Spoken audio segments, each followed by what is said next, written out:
Guys প্রথমবার প্লাস্টিকের ময়ের উপর উঠতেছি, সবাই দয়া করেন হাত পা যাতে না ভাঙে। আজকে হচ্ছে ঘর পরিষ্কার করা দিন। ভাই রে ভাই, সংসার জীবনে এত পরিমাণ কাজ শেষ হতে না হতে দেখি বাজার থেকে পচা মাছ নিয়ে আসছে, কেমনটা লাগে। গাইস 2 দিন আগে এই মইটা কিনেছিলাম বাসার ফ্যান পরিষ্কার করার জন্য। যেহেতু শীত চলে আসছে, ফ্যানকে এখন আমরা সবাই বলবো তোমায় আমায় নেই প্রয়োজন। যাই হোক, এই মইটা দেখে আমার খুবই ভয় লাগতেছে গাইস, মনে হচ্ছে আমি উঠার সঙ্গে সঙ্গে মই যাবে উল্টে। আমাদের গ্রামে বাঁশের যে মইগুলো আছে ওগুলো কিন্তু বেশ শক্ত, বাট এগুলো দেখে হুড় হুড় করে নড়ে গাইস। তারপরেও সাহস করে আমি উঠে গেছি, কারণ আমি গ্রামের মেয়ে। এই জন্য প্রথমে আমি খুব সুন্দর করে ঝাড়পাতি পরিষ্কার করেছি, এখন আমি ফ্যান পরিষ্কার করবো। অনেকদিন ফ্যানগুলো মোছা হয়নি, যেহেতু এখন অফ রাখবো তো ভাবলাম যে একদম মুছে অফ করে ফেলি। আবার যখন ফ্যানের প্রয়োজন হবে তখন আবার মুছে পরিষ্কার করে ইউজ করা শুরু করে দিব। একটা আপু আমাকে কমেন্ট করেছিলেন যে আপনার এত টাকা পয়সা, আপনার বাসায় কাজের লোক নাই, কাজের লোকের মতো সব কাজ আপনি করেন। তো আমি তাকে বলছি যে আমি জাত ছোট লোক না যে বাসায় কাজের লোক রেখে আমি ফেসবুকে স্ট্যাটাস মেরে বেড়াবো যে আমার বাসায় এই কয়েকটা লোক কাজ করে। আর সবচেয়ে বড় কথা, কাজের লোকও মানুষ, আমিও মানুষ, তাকে আমি বেতন দিয়ে রাখছি বলে গরুর মতো তাকে আমি খাটাইতে পারি না। আর আরো একটা কথা আপনাদেরকে ক্লিয়ার করে দিই, আমিও তাকে খালা ডাকি, সেও আমাকে খালা ডাকে। আই হোপ আপনি বুঝতে পারছেন যে আমরা কত ফ্রেন্ডলি। আমি কিছু জাত ছোট লোক দেখছি কাজের লোকদেরকে বলে দেয় যে আমাকে ম্যাঠাম বলে ডাকবেন, যেই না সিয়ারা নাম রাখছে পিয়ারা। জামাই দাম দেয় না, শ্বশুর বাড়ির লোক দাম দেয় না, অথচ কাজের লোককে বলবে যে আমাকে আপনি ম্যাডাম বলে ডাকবেন। যাই হোক আফা, আপনি আমার পরিচিত নাকি অপরিচিত আমি জানি না, পরিচিত লোকজনই ফেক আইডি দিয়ে এসব গোতা মারা কথা বলে। তো আপনি ভূত পেতনি ডাইনি জঙ্গি যেই হন না কেন আফা, আমরা সবাই মিলেমিশে কাজ করতে অনেক বেশি পছন্দ করি। আর নিজের সংসারের মায়া নিজে ছাড়া কেউ বুঝে না। আপনি যত কোটি টাকা দিয়ে লোক রাখেন না কেন, কোনো লাভ নেই। যাই হোক গাইস, দেখতেই পাচ্ছেন মুহূর্তের মধ্যে একদম ঝকঝকে তকতকা করে ফেলেছি। গাইস একটা চিংড়ি লাভারকে বিয়ে করেছি, বাজার থেকে পচা চিংড়ি গুলো কিনে নিয়ে এসে বলে আমাকে বড়া বানিয়ে দাও। মানে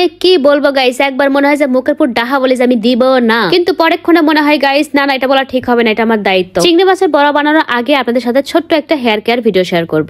যারা খুব দ্রুত চুল লম্বা করতে চাচ্ছেন তারা গ্ল্যামারাস ড্রিম থেকে জাস্ট 2টা প্রোডাক্ট কিনে নেবেন, যেটা 100% না 200% পর্যন্ত কাজ করবে আপনার চুল লম্বা হওয়ার জন্য। পাশাপাশি আপনার চুলের সকল সমস্যার সমাধান হয়ে যাবে। যেমন এখন সামনে শীত আসছে, এখন আমাদের প্রচুর পরিমাণ হেয়ার ফল হবে, পাশাপাশি চুলে প্রচুর পরিমাণ খুশকি হবে। যেসব আপুদের হেয়ার রিবন্ডিং করা আছে বা যাদের চুলে কালার করা আছে, এই শীতে তাদের প্রবলেমের কথা আর মুখে নাই বললাম। তাই আপনারা আগে থেকে গ্ল্যামারাস ড্রিম থেকে প্রিমিয়াম হেয়ার অয়েল এইটা, তার সাথে একটা প্রিমিয়াম হেয়ার প্যাক কিনে নেবেন, যেটা রেগুলার ব্যবহার করলে আপনার চুল ন্যাচারালি অনেক বেশি শাইনি এবং মজবুত হবে। বাজারে 60 টাকা সস্তা তেল কিনে প্রতারিত হয়েছে, আর সেই তেলের সাথে গ্ল্যামারাস ড্রিমের এই তেল কখনোই মিলাবেন না, কারণ গ্ল্যামারাস ড্রিম 100% নিশ্চয়তা দিয়ে আপনাকে প্রোডাক্ট দিয়ে দিবে, যেটা আপনার চুল লম্বা করার পাশাপাশি চুল পড়া টোটালি বন্ধ করে দিবে, প্লাস আপনার মাথায় নতুন চুল গজাতে সাহায্য করবে। যারা এই তেলটি নিতে চাচ্ছেন তারা গ্ল্যামারাস ড্রিম থেকে আজই কালেক্ট করে ফেলুন। গ্ল্যামারাস ড্রিমের পেজ লিংক আপনারা আমার ক্যাপশনে পেয়ে যাবেন। এখানে 4 প্রকারের মিক্স ডাল আছে, এটা আপনারা যে কোনো সুপার শপে পেয়ে যাবেন। এখানে আছে মসুর ডাল, মাসকলাইয়ের ডাল, খেসারের ডাল আর মাছ ডাল। ডালগুলো আমি 30 মিনিটের মতো ভিজিয়ে রেখেছিলাম। চিংড়ি মাছ কেটে ধুয়ে পরিষ্কার করে দিয়েছে খালা। এখন চিংড়ি মাছ,